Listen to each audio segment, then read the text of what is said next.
حیدرآباد کی میئر گدوالا وجے لکشمی نے 2 مشہور ریستوراں کا اچانک معائنہ کیا۔ لکڑی کا پل میں مغل ریسٹورنٹ اور ماساپٹنک میں ڈین ہل ہوٹل میں معائنے کے دوران خلاف ورزیاں پائی گئیں۔ اپنے دورے کے دوران میئر وجے لکشمی نے ریستوران اور ہوٹل مالکان کو سخت انتباہ جاری کیا۔ اس بات پر زور دیا کہ حفظان صحت کے معیارات پر پورا نہ اترنے والے اداروں کے خلاف سخت اقدامات کیے جائیں گے۔ اطلاعات اور نشریات کی وزارت کے سیکریٹری سنجے جاجو نے کہا کہ حکومت ہند گیمنگ اور تفریحی صنعت کی بڑے پیمانے پر حوصلہ افزائی کر رہی ہے۔ انہوں نے کل حیدرآباد میں منعقدہ انڈیا گیم ڈیولپمنٹ کانفرنس کے 16ویں ایڈیشن میں حصہ لیا۔ انہوں نے کہا کہ گیمنگ انڈسٹری کی بڑے پیمانے پر حوصلہ افزائی کے لیے کئی اقدامات کیے جا رہے ہیں۔ انڈیا گیم ڈیولپر کانفرنس کے 16ویں ایڈیشن کا کل حیدرآباد میں آغاز ہوا۔ 3 روزہ کانفرنس میں تقریباً 20,000 شرکاء کی شرکت متوقع ہے۔ گیم ڈیولپر ایسوسی ایشن آف انڈیا کے زیر اہتمام IGDC کے 16ویں ایڈیشن سے ہندوستان کے گیمنگ اور انٹریکٹیو تفریح شعبے کی تیز رفتار ترقی کو اجاگر کرنے کی امید ہے۔ Telangana state drug control administration نے حیدرآباد اور ریاست تلنگانہ کے دیگر حصوں میں گمراہ کن دعووں کے ساتھ میڈیکل شاپ میں فروخت کی جانے والی 3 دوائیوں کا پتہ لگایا۔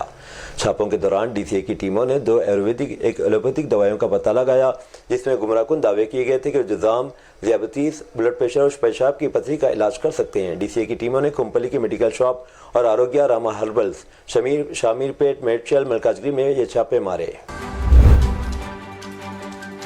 بدھ کی رات ریڈ ہل میں نیلوفر کیفے کے قریب ایک تشویشناک واقعہ پیش آیا، جہاں ایک بے قابو گاڑی سڑک پر موجود لوگوں سے ٹکرا گئی۔ مبینہ طور پر شراب کے نشے میں دھت ڈرائیور نے موقع سے فرار ہونے کی کوشش کی، لیکن مقامی لوگوں نے اسے پکڑ لیا۔ افسوسناک بات یہ ہے کہ حادثے کی وجہ سے متعدد افراد کو شدید چوٹیں آئیں۔ عینی شاہدین نے بتایا کہ حادثے کے وقت ڈرائیور نشے میں تھا۔ پولیس نے ملزم کو حراست میں لے کر واقعے کی تفتیش شروع کر دی ہے۔ سماجوادی پارٹی صدر اکھلیش یادو نے بلڈوزر انصاف کیس میں سپریم کورٹ کے فیصلے کا خیر مقدم کرتے ہوئے آج کہا کہ اب بلڈوزر گیریج میں رہے گا۔ انہوں نے اتر پردیش کی یوگی آدتیہ ناتھ حکومت پر طنز کرتے ہوئے یہ بات کہی۔ کانپور میں سیسمو حلقے میں ایک ریالی سے خطاب کرتے ہوئے انہوں نے کہا کہ آپ کو معلوم ہونا چاہیے کہ سپریم کورٹ نے کیا کہا ہے۔ اس نے بلڈوزر کے خلاف تبصرہ کیا جو اس حکومت کی علامت بن گیا تھا۔ وزیراعظم نریندر مودی نے جمعرات کو ہندوستان کے پہلے وزیراعظم جواہر لال نہرو کو ان کی یوم پیدائش پر خراج عقیدت پیش کیا۔ جواہر لال نہرو 1879 میں اتر پردیش کے الہ آباد میں پیدا ہوئے تھے۔ ملک کی آزادی کی جدوجہد کے سرکردہ چہروں میں سے ایک تھے۔ انہوں نے 27 مئی 1964 کو آخری سانس لی۔ مودی نے ایک پوسٹ میں کہا، ان کی یوم پیدائش کے موقع پر میں سابق وزیراعظم پنڈت جواہر لال نہرو کو خراج عقیدت پیش کرتا ہوں۔ کولکتہ جانے والی انڈیگو کی پرواز جس میں 187 مسافر حملے کے شرکان سوار تھے، جمعرات کی صبح رائے پور ہوائی اڈے پر طیارے کو بم کی دھمکی کے بعد ہنگامی لینڈنگ کی گئی۔ رائے پور کے سینئر سپرنٹینڈنٹ نے بتایا کہ ہوائی جہاز جس نے ناگپور سے کولکتہ کے لیے اڑان بھری تھی، ہوائی اڈے کے حکام کو دھمکی ملنے کے بعد اس کا رخ موڑ دیا گیا۔ پولیس عہدیدار سنتوش سنگھ نے یہ بات بتائی۔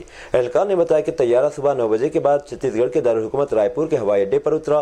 اسے فوری طور پر لازمی حفاظتی جانچ کے لیے آئسولیشن بے میں لے جایا گیا۔ انہوں نے کہا کہ تکنیکی عملے اور بم اسکواڈ کے ذریعے طیارے کی مکمل جانچ پڑتال کی گئی۔ دہلی وقف بورڈ سے متعلق منی لانڈرنگ کیس میں عام آدمی پارٹی کے رہنما امت اللہ خان کو بڑی راحت ملی۔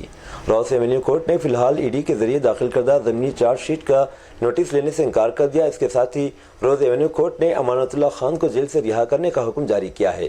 روز ایونیو کورٹ نے کہا ہے امانت اللہ خان کے خلاف مقدمہ چلانے کی کوئی منظوری نہیں ملی گئی۔ ED نے آپ لیڈر امانت اللہ خان اور مریم صدیقی کے خلاف ضمنی چارج شیٹ داخل کی تھی۔ شیوسینا ادھو بالا ٹھاکرے UBT دھڑے کے سربراہ ادھو ٹھاکرے نے مہاراشٹر اسمبلی انتخابات سے قبل مستقبل میں BJP کے ساتھ جانے کے امکان پر اپنا موقف واضح کر دیا ہے۔ ادھو ٹھاکرے کا کہنا ہے کہ وہ کسی بھی حالت میں BJP کے ساتھ نہیں جائیں گے۔ ادھو ٹھاکرے نے میڈیا سے بات چیت میں کہا کہ BJP کے ساتھ جانے کا سوال ہی پیدا نہیں ہوتا، میں ان کے ساتھ کیوں جاؤں گا؟ انہوں نے میری پارٹی توڑی ہے، میری پارٹی کو تباہ کرنے کی کوشش کی ہے، میرے خاندان کو بدنام کر رہے ہیں، میرے بیٹے کو بدنام کر رہے ہیں، ان لوگوں نے میری ماں اور باپ کی توہین کی ہے۔ دنیا کا سب سے بڑا ریلوے نیٹ ورک رکھنے والا بھارتی ریلوے مستقبل میں ہائیڈروجن سے چلنے والی ٹرینیں متعارف کرانے کے لیے تیار ہو رہا ہے۔ بھارتی ریلوے اپنی پہلی ہائیڈروجن ٹرین کے پائلٹ پروجیکٹ کو جلد ہی شروع کرنے کا ارادہ رکھتی ہے۔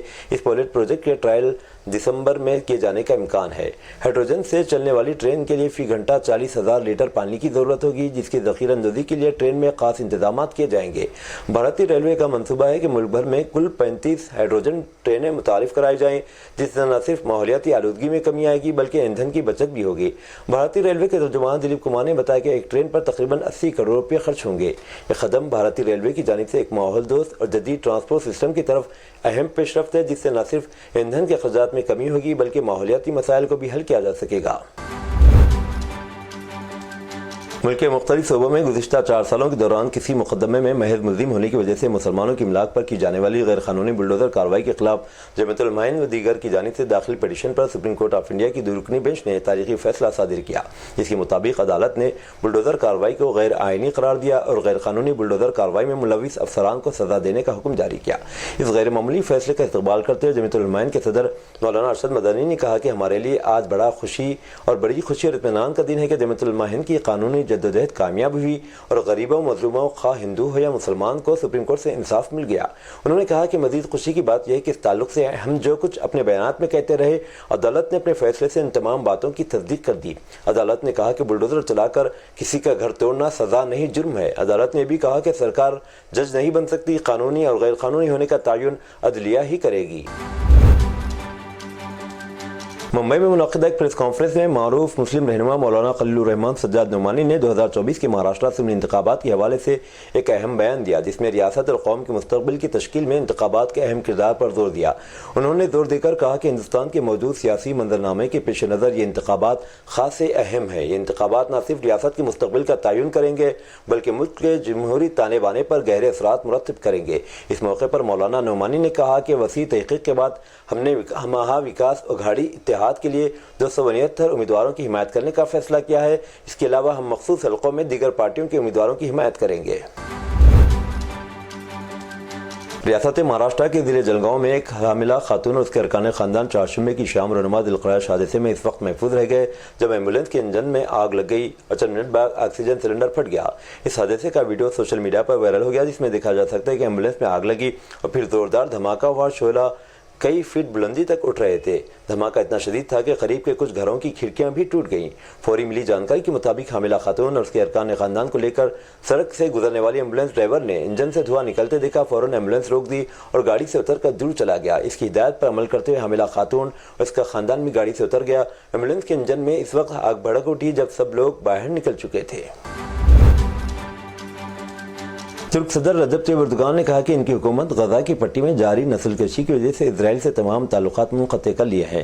اردوغان نے یہ بات سعودی عرب اور آذربائیجان کے اپنے حالیہ دوروں کے بعد اپنے تیاری میں صحافیوں سے کی تھی۔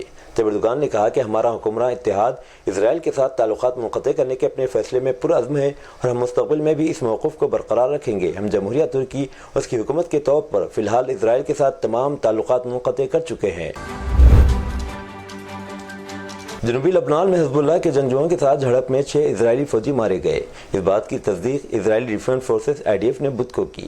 ایک بیان میں IDF نے کہا کہ فوجی لڑائی کے دوران مارے گئے ان میں سے 5 کی شناخت گولانی بریگیڈ کی انفینٹری بٹالین 51 کے ارکان کے طور پر کی گئی۔